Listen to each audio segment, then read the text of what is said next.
Asking for a reflection. As we know, the message we send is not always the message that's received. We generally rely on verbal cues to determine whether our message has been understood to our satisfaction. If, however, we're uncertain that it has been received as intended, we need to be able to clearly request a response that tells us how the message was heard, so as to be able to correct any misunderstanding. On some occasions, a simple question like, "Is that clear?" will suffice. At other times, we need more than "Yes, I understood you" to feel confident that we've been truly understood.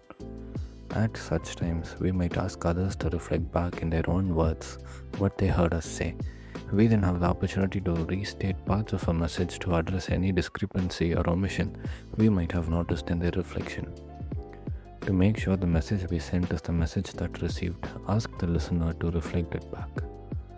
For example, a teacher approaches a student and says, "Peter, I got concerned when I checked my record book yesterday. I want to make sure you are aware of the homework I'm missing from you. Will you drop by my office after school?"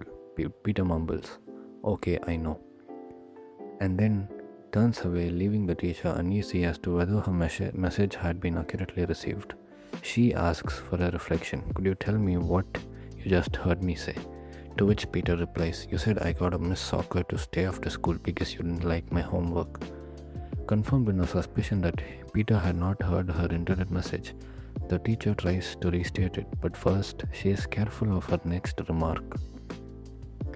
Express appreciation when your listener tries to meet your request for a reflection.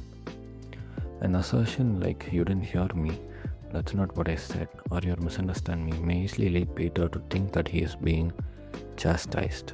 Since the teacher perceives Peter as having sincerely responded to her request for a reflection, she might say, "I'm grateful to you for telling me what you heard. I can see that I didn't make myself as clear as I would have liked, so let me try again." Empathize with the listener who doesn't want to reflect back. When we first begin asking others to reflect back what they hear us say, it may feel awkward and strange because such requests are rarely made. When I empathize the importance of our ability to ask for reflections, people often express reservations. They are worried about reflections like, "What do you think I am, deaf?" or "Quit playing your psychological games." To prevent such responses, we can explain to people ahead of time why we may sometimes ask them to reflect back our words. We make clear that we're not testing their listening skills but checking out whether we've expressed ourselves clearly. However, should the listener retort, "I heard what you said, I'm not stupid," we have the option to focus on the listener's feelings and needs and ask either aloud or silently, "Are you saying you're feeling annoyed because you want some respect for your ability to understand things?" Requesting honesty. After we've openly expressed ourselves and received the understanding we want, we're often eager to know the other person's reaction to what we've said. Usually, the honesty we would like to receive takes one of three directions. After we express ourselves vulnerably, we often want to know what the listener is feeling. Sometimes we'd like to know the feelings that are stimulated by what we said and the reasons for those feelings. We might request this by asking, "I would like you to tell me how you feel about what I just said, and your reasons for feeling as you do so."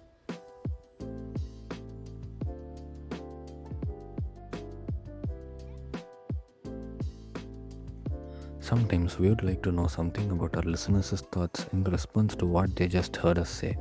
At these times, it's important to specify which thoughts we'd like them to share. For example, we might say, "I'd like you to tell me if you predict that my proposal would be successful, and if not, what you believe would prevent its success," rather than simply saying, "I would like you to tell me what you think about what I've said." When we don't specify which thoughts we would like to receive, the other person may respond at great length with thoughts that aren't the ones we are seeking. 2. What the listener is thinking, or sometimes we'd like to know whether the person is willing to take certain actions that we have recommended. Such a request, whether the listener would be willing to take a particular action, may sound like this: "I would like you to tell me if you would be willing to postpone a meeting for 1 week." The use of NVC requires that we be conscious of the specific form of honesty we would like to receive and to make that request for honesty in concrete language.